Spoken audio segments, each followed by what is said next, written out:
inside.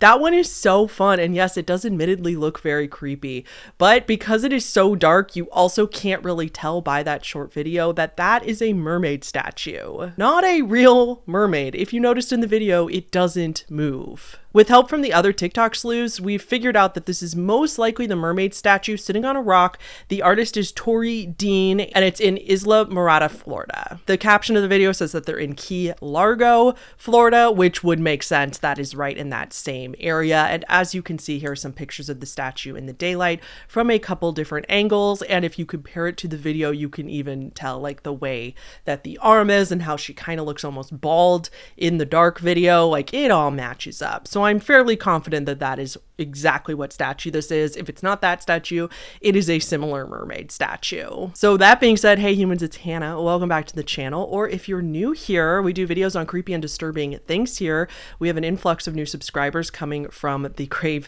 cleaning video that I posted last. If you don't know, I have a series on my channel where I watch the most viral, creepy, and disturbing TikToks with you guys. They're almost always TikToks that I've been tagged in over and over. So if you want to follow and tag me in stuff that you come across on TikTok over there, please follow me over there. I don't just react to the creepy videos. I do my best to debunk them in 99% of cases. I always try to explain to you not only that they are fake, but why they're fake and what the explanation is behind it. Now for today's video, it is a TikTok debunk video, except with a little bit of a twist. So we're only doing 8 today because a couple of these are going to be very, very long, and a couple of them are not actually paranormal today. There's a couple in here that I want to deep dive, and it's still in the debunking camp. I think you guys will really enjoy it, and I hope you guys are all ready for a couple angry rants as well. So all that and more coming right up. We have a really quick word from our sponsor, but I'll be right back.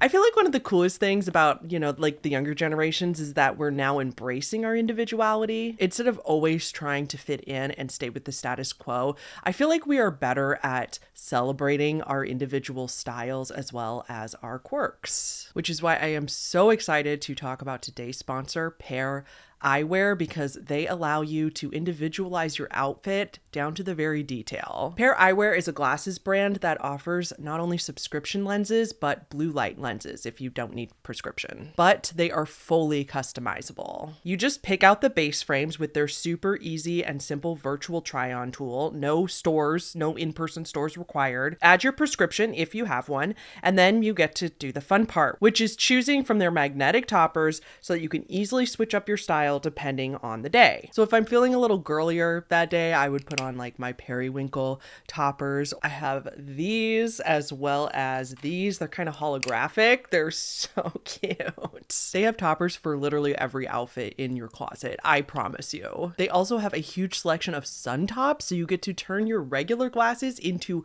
sunglasses instantaneously. These are the purple reflective sun tops, and I also have the cheetah print sun tops. I have 20/20 vision, so I don't need prescription lenses, so I just have their blue light in the Murphys. They're just like really high quality, but also my favorite thing about them is that their blue light lenses don't have a weird yellow glare. So like when you're looking at your screens, which is the point of blue light glasses, it doesn't have that weird yellow filter that so many other brands have. Today for my subscribers, you can get 15% off your first pair. Yeah? See what I did there? When you use my link, which will be right at the top of the description below this video, or you can scan the QR code that's on the screen right now. If you're not sure, I would highly encourage you just to go peruse the website, because I honestly have a lot of fun just looking at all their designs. Thank you again to Pair for sponsoring a portion of today's video. Now let's get into it. So the aforementioned huge rant I was just telling you about is forthcoming in this second video. So buckle up. Okay, this is from the account called The Big Plunge.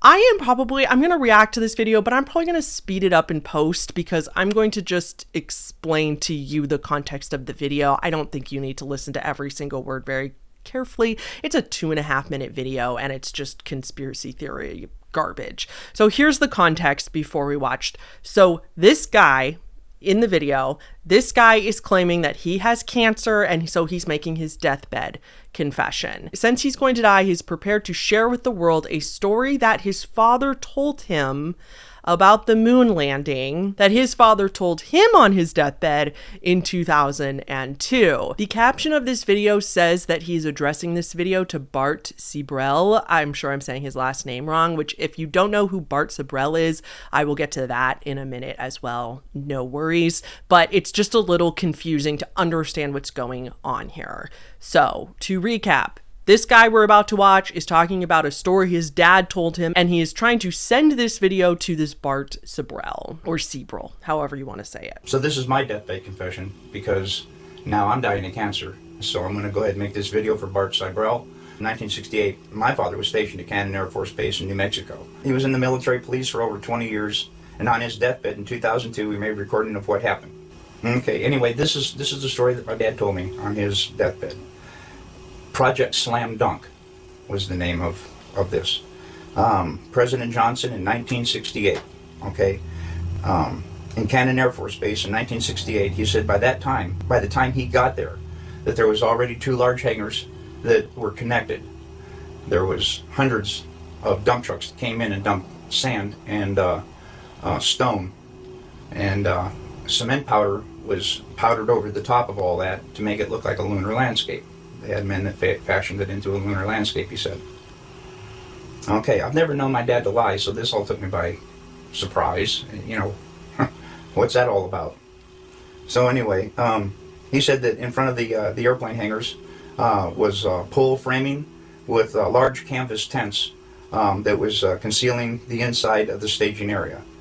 Inside the staging area, on flatbed trucks, was uncrated the lunar lander that was reassembled back inside the hangars. All of the walls were painted flat black, and the ceilings as well. He was sworn to secrecy by the NSA, and they would put him in prison for breaking that oath. When Dad saw the moon landing on TV, he cried. He said he knew that what he had witnessed on TV was exactly what they recorded in that hangar. Dad told me all these things father to son. He also told me not to ever tell anyone what he had said, but he said on his deathbed that he had to tell somebody before he died because it was just too important not to tell.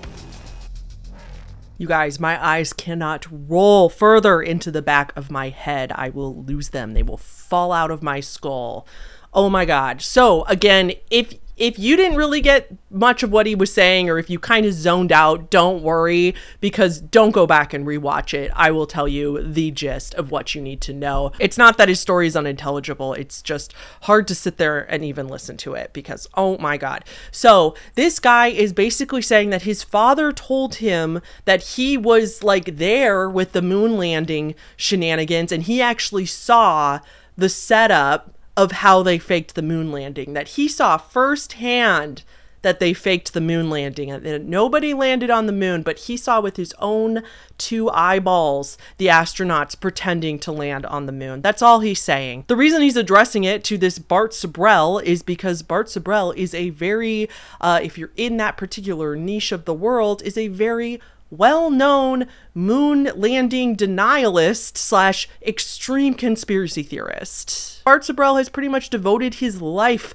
from my understanding, to try to debunk the moon landing specifically. In my opinion, from what I have read, Bart Sibrel seems like not only a complete whack job, but kind of an asshole. In fact, according to his wiki page, in 2002, Bart, quote, lured Mr. Aldrin, meaning Buzz Aldrin, to the hotel under false pretenses in order to interview him. By Aldrin's account, he went to the Beverly Hills Hotel on that date under the pretext of an interview on space for a Japanese children's television show. At the time, Aldrin was age 72 and Sibrel was aged 37. Allegedly at this incident, Bart even poked Buzz Aldrin with his Bible quite forcefully and was trying to pressure him into putting his right hand on the Bible and swearing that he went to the moon and walked on the moon. Buzz Aldrin refused, not because it's a conspiracy theory and he never actually walked on the moon, so he didn't want to swear under oath. It's because a crazy stalker guy manipulated and lured him to a hotel under false pretenses and then tried to force him into saying what he wanted him to say. Allegedly. And then allegedly, when Buzz Aldrin tried to leave, Bart allegedly followed him and cornered him. He then allegedly started calling Buzz a liar, a coward, a fraud, and it was at that point that Buzz Aldrin punched Bart in the jaw. He tried to take legal action against Buzz Aldrin for the physical assault, but Buzz Aldrin won, and it was like tossed out because Bart was allegedly cornering him and wouldn't let him leave. So Buzz Aldrin had like a good self-defense defense. If you look at the comments on this video on TikTok, this is a conspiracy theorist page. This entire page is wackadoodle nonsense. So there's a bunch of people, of course, other conspiracy theorists are following it. So there's a lot of that in the comments, and a bunch of people saying like, no, look it up. Buzz Aldrin never said that they actually landed on the moon. And in fact, Buzz Aldrin has admitted that we've never gone. But if you take 2 minutes and look those instances up and look up the full interview and the full context, Buzz Aldrin never said this, and it's people taking things out of context and nitpicking things and twisting it around for confirmation bias to make them look correct. Buzz Aldrin has never said that they didn't go to the moon. So here's a common sense lesson for everybody, just in case you don't know. And I'm not saying this is any of you guys, because I'm sure it's not. I'm sure most of you also don't think the earth is flat, so you're going to understand what I'm saying. But in the interest of full clarity, and just in case there are a few people watching that need to know, here's the reason that we don't go back to the moon. Because a big argument is, if our technology is 50, 60, whatever decades later than the moon landing in 1969, like we have much better technology than we did, we have Elon Musk now, yada, yada, yada, why don't we go back to the moon? Why hasn't anybody been on the moon since we went the first time? That makes no sense. The only thing that makes sense is that we didn't actually go. So here's a really quick basic history lesson for everybody. And by the way, I am not an expert. I'm not a historian. I didn't study history. I'm actually really bad at history. And I got all of this by doing a few Google searches and also just, normal logical thinking, but also just like, this is all front pages on Google. You barely have to read anything, just the headlines. So the reason that we don't go back to the moon is because it's incredibly expensive. It is so expensive, and it is so resource dense to get men on the moon. And also, if you don't know, going to the moon is not like the people that are at the International Space Station. There's people in the International Space Station like all the time. There's people up in space right now, but it's a very different trip to go from the space station to the moon. That's very different, takes different resources, a lot different technology, and all of that. So it is simply not worth the time, the resources, the risk to lose life, the rocket fuel, as well as the fact that in the 60s, we were racing the Soviet Union to go to the moon. Remember from history class, that most of you weren't around, including myself. But if you recall, it was called the space race because we were racing Russia to get to the moon first, because we wanted to be the ones to put the flag on the moon first, the American flag on the moon first. Now, there's no reason to do that. There is no motivation to do that. The political climate has changed. We have bigger fish to fry. We have other things that we're trying to race Russia and the rest of the continents and countries in the world to do. Thousands of people were involved in getting those men to the moon in 1969. Thousands of people. And it is such a disgrace. It is so disrespectful. It is so insane to just say that those thousands of people that worked on this project and that the literal rocket scientists did something that we didn't think could ever be possible, just faked the whole thing. Additionally, because thousands of people worked on this project, it is incredibly unlikely that absolutely no real tangible evidence has come out since then to show that we didn't actually go to the moon. Somebody would have cracked by now. Somebody would have found something plausible. And again, cursory Google search that takes 2 minutes will take you to plenty of articles debunking the conspiracy theories. The flag. Why is the flag waving in the wind when there's no wind in space? It's because we put a wire at the top of the flag so it would actually be erect and stand up. It was just crinkly from going to space. Like, the shadows, the shadow thing. There's an explanation for that. Just look on these websites. There's an explanation for everything. Conspiracy theorists want so badly to be in their own little club that they're just so much smarter than rocket scientists and thousands and thousands and thousands and hundreds of years of science developing over time as a group effort with scientists around the world all working on each other's data, replicating studies, and getting us to the point of being able to have all these incredible things like vaccines or like going to the moon or being able to Google, hey, did this product in my hair conditioner ever cause cancer in anybody? That's because scientists do scientific research and they replicate it and they build off of each other. And some random Joe Schmo that goes down a rabbit hole on some weird forum that's cult-like and is just like, conspiracy, it never happened. They don't want you to know. It's bananas to me that they think that that is more viable and likely information than the worldwide scientists that have been working on this for decades and decades and decades. That's science as a whole, not just the moon landing, but I mean for all conspiracy theorists, for the vaccines causing autism and stuff. Same thing. Okay, are we all better now? I am so sorry. I know that like 99.9% of my audience is like, I'm preaching to the choir, but I love going on little ranty rants like that because conspiracy theorists, hardcore conspiracy, I'm not saying all conspiracies are wrong, but the conspiracy theories that are probably right have like actual evidence, or like Occam's razor says they're probably right, like Epstein's death, that kind of thing, you know? I just think that like people that are conspiracy theorists, they just want to be better than everybody else. They just want to be like, I know something you don't, like a little kid in a schoolyard. That's all conspiracy theorists are to me. So, okay, we're going to move on. The next TikTok is from Tina Beam, aka her username on TikTok is Where's the Schmeal? And this is a fun Labubu one, except this is a knockoff Labubu, she says. So this is a Lafufu, as we call them. And since everybody's talking about these right now, I thought this would be a fun one to include.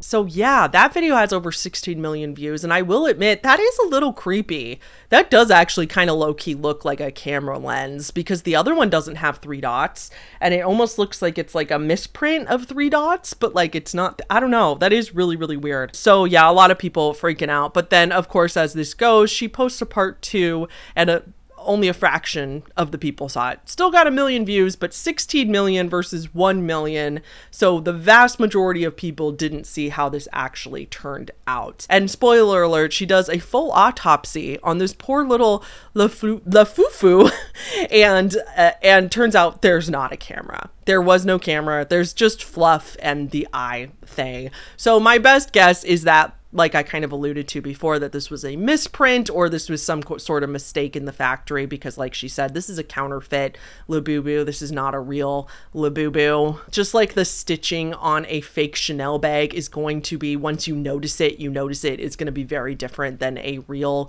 Chanel bag. If you're making counterfeits, you're making them cheaper, you're making them quicker, you're not making them perfectly. So it doesn't really surprise me that it might have little mistakes or misprints like this. However, I have to say I am glad that she looked in there for a camera to make sure, because it does low-key look like a lens. That would be, I would be shocked if it actually was, but I'm glad that she gave us some closure and solved the mystery for us. Okay, we're gonna go over the Airbnb one that this is one of the most viral videos I've ever reacted to. We're gonna do that one, and then we're going to talk about how TikTok caught a PDF. Hi, editing Hannah here. This is what editing looks like. It's hot here. I look crazy. So I had to take out the reaction to this main clip that got over 160 some million views, because, as often happens, media companies pay creators for the rights to their content, which slay. I totally understand why they would take that money. However, it makes them go and like automatically take the ad revenue from anybody who reacts or uses that video, even if it's under fair use, for the for the rest of time. So they get a lot more money than they pay the creator. I will tell you that much. Anyway, so all that happens, I'm showing you some pictures right here. All that happens is that they're at an Airbnb. There's a girls' trip. They're at an Airbnb and they go down and discover that there is a hidden door like behind the counter. As you can see, there's a lock on the outside, like as in to lock somebody in. And there's a staircase when they open the door, and it's very, very freaky. So, yeah. I want to hang out with these women. They look like a lot of fun. This looked like a fun girls' weekend. So, yeah, if you didn't catch that, they were in an Airbnb in Australia, is where they are. And in the Airbnb, they discovered a weird door looking thing in the kitchen behind the counter, and then realized the counter slides out. And sure enough, there is a weird cellar thing that goes down. Yeah. So they post a part 2, and this is when they all brave it and they actually go down the stairs. And to our horror, we see that there's a mattress with like a blanket or a pillow or something down there at the bottom of the stairs. So they freak out and go back up. But then they post a part 3, and it turns out that that part was a joke. So everything is real. The writing on the wall, according to them, is real, but they did throw down an old mattress and a blanket to the bottom of the stairs in order for, they said in the caption, for the drama, but just kind of as a joke to make it extra creepy. But they do admit to that pretty quickly, so I don't really have an issue with that. So then in part 3, they do actually go down there for real. They take a flashlight, kind of once they figure out there's nobody actually down there, I think. They take a flashlight and they go down there and they actually show us what's down there. And it's pretty anticlimactic, actually. Climatic. It's actually not that much down there. It's not seeming to be a wine cellar. It might be a wine cellar and there's just no wine down there, but there's not a whole lot down there. It's just kind of a little basement area. So this could be a wine cellar. Like I said, that might be what it's for, but there's just not wine down there. The other suggestion, which makes sense, and I did Google this, there are tornadoes in that area. The video said that they're in a Yarra Valley, which is apparently close to Melbourne in Australia, and that area can get tornadoes. So a lot of houses in tornado areas are going to have a cellar or somewhere underground safe to go in case of a tornado or tornado warning. So that's possible. It could be a little tornado thing. It's just that begs the question, why is there a lock on the outside of that cellar? Yeah, I can't really think of too many reasons why you put a lock on the outside of a door unless it's to keep somebody in. Now, it is possible that like the door just doesn't stay closed. Like maybe they installed a new door when they remodeled the kitchen and the door just doesn't quite fit in the frame, so it doesn't quite stay closed completely. So maybe they installed the lock to keep it closed because then there's like a draft from the basement, right? And it makes the living room and the kitchen really cold. That's my best guess. That's possible. That's probably what I'm going to keep telling myself because that is pretty creepy. However, this one did not end up being really paranormal, just very, very, very creepy. But yeah, that might be one of the most viral videos that I've ever been tagged in. 167 million something views is quite wild. Okay, are you guys ready to catch a PDF file with me? And I do apologize for my censoring. By the way, just a reminder, I don't like censoring my words. I hate it. I think it's stupid as hell. You know how I've made like there's secret corn content all over the internet that never gets taken down because they have plausible deniability. But if we try to call it out and talk about it, we have to use words like PDF and PDF files instead of just saying, I'm so sorry. I hate it just as much as you do. Trust me. So let's just watch the first part of this series and then we'll go from there. What was his name? Emery D. Gardner. Emery D. Gardner? Show me his page again. So what did he come in and do, Daniel? What was this guy doing? He came and asked if we carry triple bunk beds and if we had them in full sizes and how many kids if he could fit at least 3 kids in each bed. So 4 times 3. That's a lot of kids. About So 30. 4 bunk beds? 4 triple bunk beds. All right. That fit That 3 per bed? 3 per bed. That's So crazy. 36 kids, I think. All right, let's see. It seemed odd, so we went and looked. It's loading. So slow. Gardner Emery. Guess I just spelled it. So this is Fort Worth Police Department. Mr. Emery. He's what? What the hell did this freak do? Level 2 sex offender. That's crazy. Show us the house. This is what on Google Maps? Mm-hmm. So this is the front of his house. Bars. All in the windows. Weird. Show the back though. I can't even control this.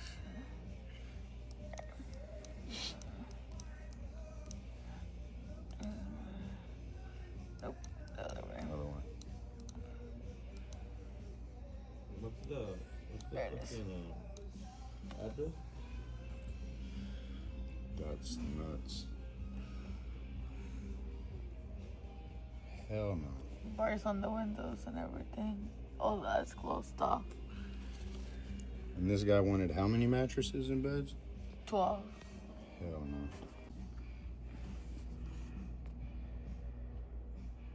Damn, age of victim at time of crime 16, male.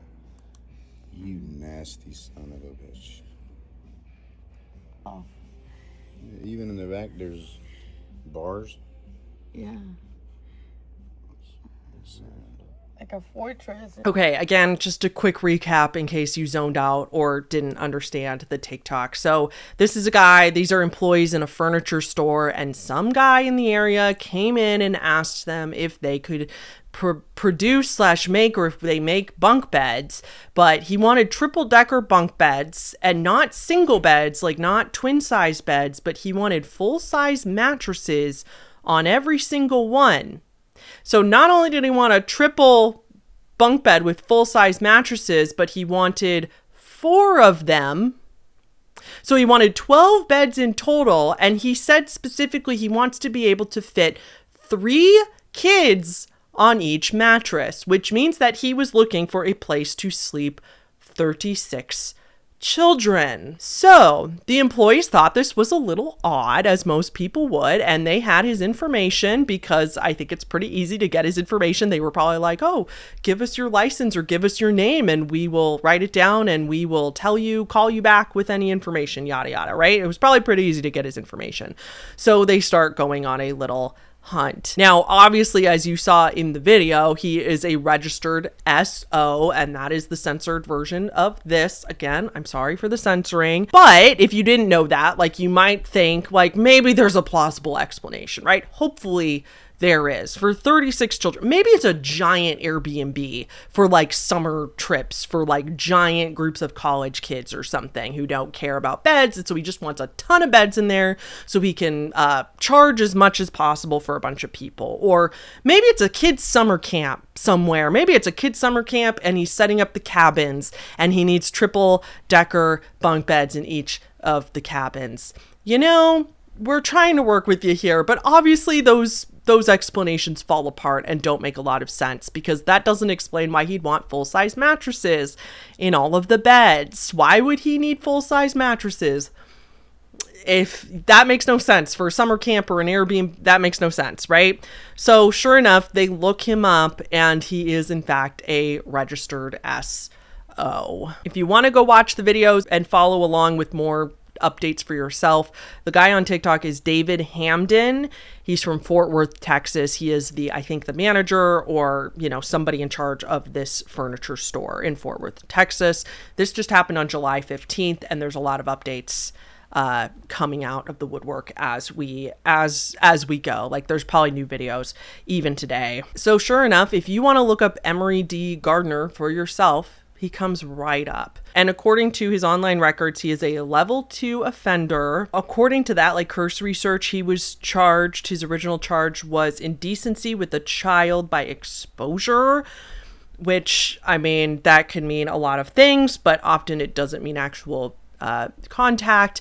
And when I looked this up further, though, I found another record of him with a different birth date. So this is all a little bit odd. And that one said that it was actual SA. So I don't know, but either way, it was a level 2. And if you want to know a level 2, I also looked that up. According to the Texas Criminal Defense Group, that's the website, and they have a Texas, specifically Texas law SO tier overview. So for a level 2 offender, that is a moderate risk offender. So there's level 1, which is a low risk, level 2, and then level 3 is like very likely to reoffend. So level 2 is a moderate chance of reoffending, and those who fall under this category, according to this website, are those convicted of a more serious non-violent sexual crimes, offenders who have multiple prior convictions. Examples of offenses would be sexual contact with a minor. I'll let you read that because I don't want to read that out loud. Distributing or possessing, SAM, certain cases of exploitation of a minor. And you are required to be registered as an SO for 25 years, and you have to update it every 6 months. So that's not good. We don't know exactly what he did, but it can't be good. We know it was heinous. So then this all gets way creepier when, as you saw in the video, they found his house in the area. They found his address easily. And again, the address is very available online. Like when you look him up, it's all over the place. And so they look at his house, and the house is weird. There's bars on the windows. There's bars on the front door, meaning that if somebody was in the house and was able to start escaping and they found a way to open the door and got past him and opened the door, they'd still be trapped because there's bars on the window. There's still no way to get out, either from the windows or the door. That is so... yeah, I don't know. Sorry, I'm getting... These are just creepier than anything else paranormal I could cover on this channel. And then even worse, it seemed like his fence had like extra protection over the fence, so that I am assuming so that not only can people not see out, but probably more so that people can't walk by and see in, so that people can't peek over the fence and see what's going on or look in the windows as easily and stuff like that. So just... this can't be good, you know? It's like, even if he was, I cannot think of an innocent reason for somebody to get that many beds. I cannot think of one legitimate reason to get, like, I can think of getting a bunch of bunk beds for a camp, but not full-sized and specifying you want 3 children to sleep on each bed. That, I cannot think of a logical explanation for that. So it was very clear to most people that Emery was likely planning something. Of course, they did call the police. The police came and talked to David, and they later told David that they actually arrested Emery. I don't know how they did that, because he was, just as far as I know, not like even on parole, just a registered SO, you know, living life or whatever. So I don't know how they arrested him. They must have found something. Now, this is where the legal part gets a little confusing, because I'm not a lawyer and I'm not a police person. You get it. I'm not in the police force. I'm not very familiar with this stuff. So this is, again, just from what I could find. But people thought that perhaps it was because he told somebody, that there was like witnesses who heard him say, I'm getting these for children. And he's not allowed to be around children, of course, by terms of his registration. And so people thought maybe they could arrest him based on that. There's some speculation that it could be a violation if he was on parole. Sometimes the parole terms say that you can go in and search somebody's house or belongings without a warrant. So maybe this was enough probable cause. I mean, this could be possible probable cause.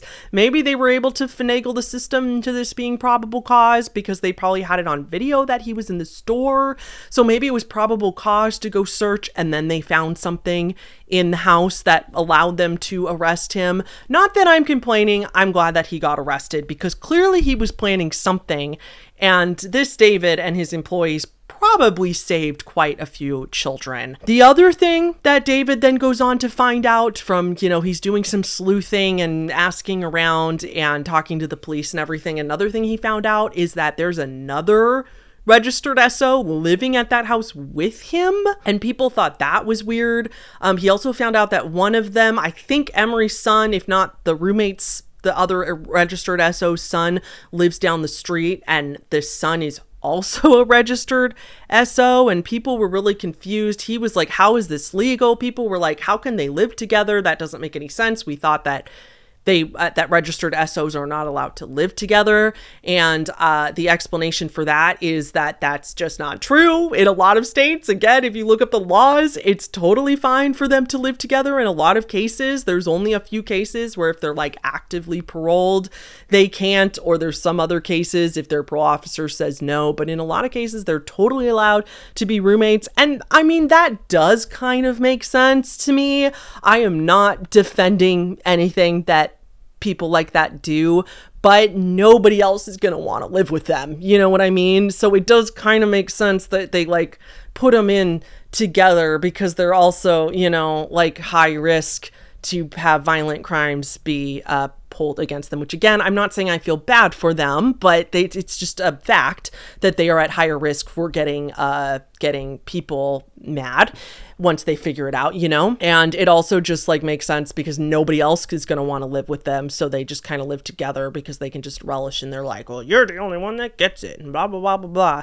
The reason that people think this should be illegal and why it does make sense to a lot of people that it would be illegal or that they shouldn't be able to live together is because they would validate each other, you know, like I just said, like they would just go off of like, yeah, well, they would justify it and minimize it and then possibly build each other up or help each other, etc., which makes sense. And then the other thing is that if you look up his registration, he's also near all these schools and like less than a half a mile away from schools. And people were also like, how the hell is that legal? And that is legal because in a lot of states, including Texas, you can't live less than 500 feet away from a school. It's not like 5 miles or 1 mile. A half a mile is several thousand feet. A full mile is like over 5,000 feet. So as long as if they're like over 0.2 miles away, they're plenty far away. They just can't, I think, be like in visual sight of the school. I think that's what they want. I don't think they want them to be able to like spy on kids at the schools, I think is the goal of that. So everything they're doing is technically legal. It's just that the situation is stacking up to be so weird. And if you're wondering like what all the beds were likely for, like even if you are this type of person, like what are all the beds for? Like you must have a pretty grand scheme. And I think most people, again, just if you haven't quite connected these dots yet, most people are thinking that it is likely some sort of, this on the screen, this kind of thing that they were planning, especially if there's 2 of them there, that they must maybe found connections to somebody and we're going to start helping somebody else and then getting benefits from doing that, which is disgusting to even say out of my mouth. I'm so sorry. It's so, I always end up talking about these things on my channel because the more videos I make uncovering weird shit like this on the channel, then the more I get tagged in and then the more rabbit holes I go down and then I start reading about other stuff and then I'm like, oh my god, now I have to talk about this. So anyway, okay, then lastly, I also found this guy's Emery's SID number, like his inmate number, and there's no evidence. I could not find his arrest records anywhere. He was supposedly arrested and he's in jail right now waiting for charges or, you know, whatever, and I couldn't find any evidence that he was actually locked up. Again, take that with a fat grain of salt because I am not a legal expert and I don't work in the police force. So it's probably something where you have to actually go down to City Hall or something like that to look it up. Or maybe it's just not in the system for whatever reason, or they're trying to figure out what to charge him for. I don't know. It's just a weird situation all around. And I'm just glad that somebody said something because I love it when people like, it's always like, it never hurts to just tell somebody. Like, even if you sound crazy, sometimes there's merit to it. And, you know, don't be irrational, but when you don't feel good about something and your instincts are screaming at you that something's not right, do what they did. And they found a good reason to call the cops before they called the cops. You know what I mean? They weren't just being like, oh, this guy was shady, I'm going to call the cops on him. They were like, hey, this feels weird. We all think this is weird. Let's look up his name. Oh no, this is also really weird. Maybe we should let the police know. So I'm really glad. I hope that whatever they were planning this with all this attention on it, not only from the police, but with TikTok, that this shut down whatever it was that they were going to do. So yeah, go David Hamden. Good job, my guy. Thank you for saying something. And yeah, okay, moving on. This one's a lot shorter. This is kind of a palate cleanser. I just really wanted to include this one because this legit gave me so many chills, even though I'm sure it's fake, but it actually scared the crap out of me. I hate this, so I had to show you guys too. I'm out docking our Zen Reserve and like, dude, what the fuck is out in water? What the fuck? Moving up and down again. What is that? Man from Mars is watching him. There's no discharge in the war. Is that a person? If What the fuck is this? eyes drop, Aren't you that's they will fucking get the sketchy top or not? of you. That's fucking weird. I'm out of here. Moving up. Oh, I hate that. And I forgot to say that is from the account Seasons Perth. That one gives me the creeps. I know it's fake. I know. Don't make fun of me. I am aware that it's fake. But that audio is cursed. That audio always gets me too when people put that audio over it. So yeah, a lot of people were like, oh, this is probably just a statue.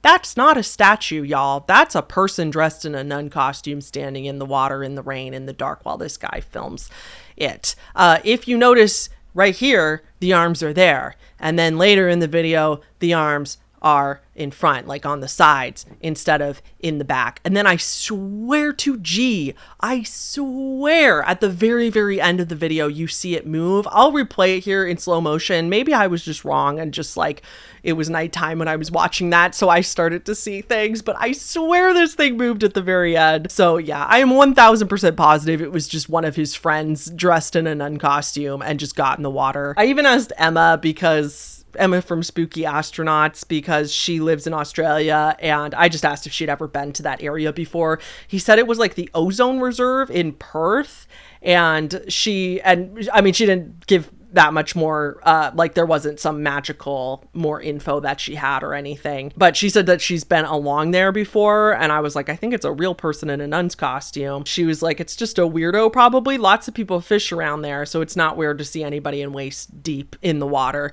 which does help kind of like, it's not like the context of that does help. Like, it's not like a body of water you'd have to jump into. I think it's a shore that you could wade into pretty well. So, and to be fair, I also think that they would have motivation to set this up and go viral because it worked, and they did go viral, and the entire TikTok page is promoting Seasons Perth, which is a music festival in Perth in Australia. So they do a lot of hype for that. They do a lot of videos on that, and I think that's what they're trying to promote here, which I don't see any issue with that. A lot of people do that. A lot of people do. We saw that in the Bigfoot video from the last TikTok video we talked about.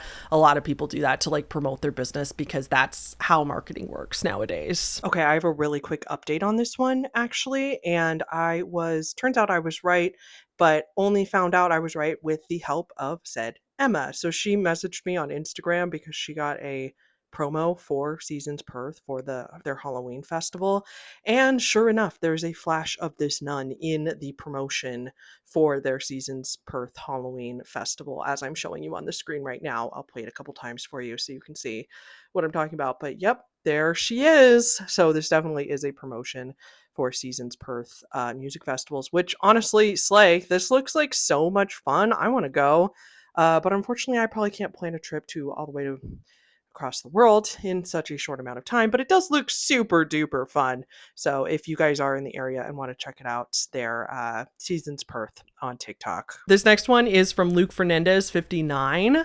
So we're gonna watch this together before I say anything. So I'm currently home alone watching Mine See TV. Mind you, my masks are right up there. What the fuck is this? So like I said, I'm watching this bullshit as if that's not freaky enough. At midnight, home alone. What's really creeping me out is the fact that there is a mask on my fridge.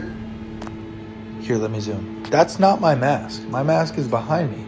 So I don't know who put that mask here. Bro, what the fuck? Where'd the fucking mask go? So obviously that's a super creepy video, but that's not even why the mask itself is not even why I'm telling you about this. He actually comes clean pretty quickly in the next video and does admit that he's the one that put the mask on top of his fridge. So the video's edited. That's how the mask ended up there, and that's how it disappeared. He spliced the two clips together. I don't understand because, sorry, I'm saying that so confused because so many people in the comments are like, but where did it go? Where did the mask go? But then why did it disappear? And it's like, what do you mean? He literally just told you he put the mask there. He admitted that it was set up. He faked it. It's just editing. Like, anybody could make that edit. Super easy. Set up the camera and do the first clip, and then have a camera at that exact same angle without the mask there, and put your voiceover over it. Like, super easy to set up. Like, why are people confused about where it disappeared to? But the other thing, so he admits that that was set up, but then he says, like, but why is there like a silhouette? Because then he was like, because I'm legit creeped out that people in the comments are saying that there's like a silhouette there. So if you look at this video, look at this still here, you'll notice that there is like a big black line that kind of looks like an arm on the fridge. And at first I thought it was the refrigerator handle, like the shadow of the refrigerator handle. But if you go look in the daylight when he reposts the video and shows us the fridge is facing the other way. The fridge is facing, you know, the door, the handle's not on that side. So it's not the door handle of the fridge. And further proof that there was some sort of silhouette there is that in the dark, when the mask is there, you can like see that arm thing, and it doesn't look like there's anything but that piece of paper on the fridge. But then when the mask disappears and therefore the silhouette disappears, suddenly there's like an Amazon gift card that's visible that the silhouette seemed to be blocking before. So there's definitely something there. However, I am here, this wouldn't be in my video if I wasn't going to debunk it, and I'm here to let you know he's messing with you guys. He's teasing you. He wanted to make it very believable, and he did it very well. He was very crafty by admitting that he put the mask there, because now you trust him. Now you're like, well, if he was lying about that, but he told us he was lying right away, then surely he's genuinely confused about the silhouette. So now you have trust in him, and now you're going to believe him when he says he's legit freaked out about the silhouette thing, about something standing there before it disappeared. Y'all, he's messing with you. He is messing with TikTok for views, and it worked very well. And again, no hate, love that for him. He did a great job. But if you look at his profile, he's a horror fan. But if you look at his profile even closer, you'll see that he is a big Halloween fan and a very big fan of Michael Myers. Because if you look through his other videos, he has videos of him dressed up in the Michael Myers costume, like the whole jumpsuit. There's one where he's walking around his nephew, and his nephew's not terrified, like they're being nice, you know, they're not like trying to scare him. He's trying to actually get his nephew used to it, because I think he wants to bond with his nephew about Michael Myers, and his nephew is, of course, being a toddler, is like, what the hell? Anyway, my point is that he has this entire jumpsuit. Now, I personally think that he hung this costume up by the mask against the fridge and then turned off all the lights so you couldn't tell.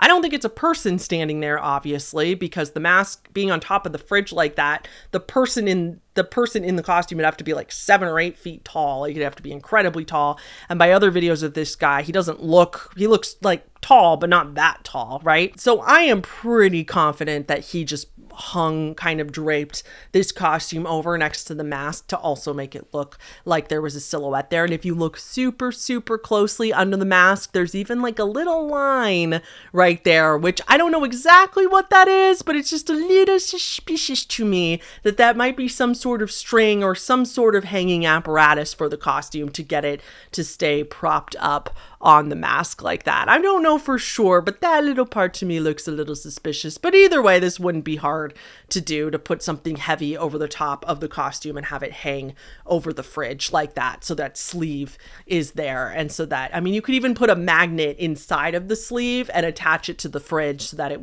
looked more rigid, you know, and looked more like a person. Okay, and our last TikTok for today, this is from the account Casey Dreyer. Again, this one is also not paranormal, and yet again has to do with the topic of PDFs. And I'm so sorry, but this one is very, very different.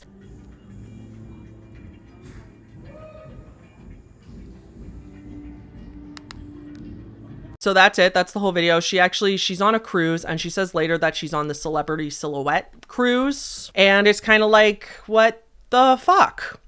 What the fuck? How else is anybody going to interpret that art as anything other than weird and trying to cater to a certain type of person? Yeah. However, let's look at the full context together and see if we can kind of make sense of this. So if you go down the comments rabbit hole and find other people talking about this, this is an art piece. This was an art installation by the artist Dorothy Cross. Dorothy Cross is an Irish artist. Dorothy makes a lot of art that involves commentary on religion. And I can't really tell if she's pro-religion or anti-religion. Couldn't tell ya. But either way, her art's pretty religiously charged, we'll say. For example, in this same exhibit, this is all from the exhibit Even, she has a Bible that I guess she said was like from her family, and it has a perfect hole drilled through the entire Bible, and the Bible is then flipped to the page of two Marys standing there, and you see that the hole is perfectly drilled out the two Marys' heart. Other people thought that this was some like weird perverted commentary on religion, like about predators in religion, but from what I saw, she's never said anything about it being a commentary on that. All she said is that it's like the Marys' hearts are gone, are drilled through. So she kind of does make bizarre artwork like that.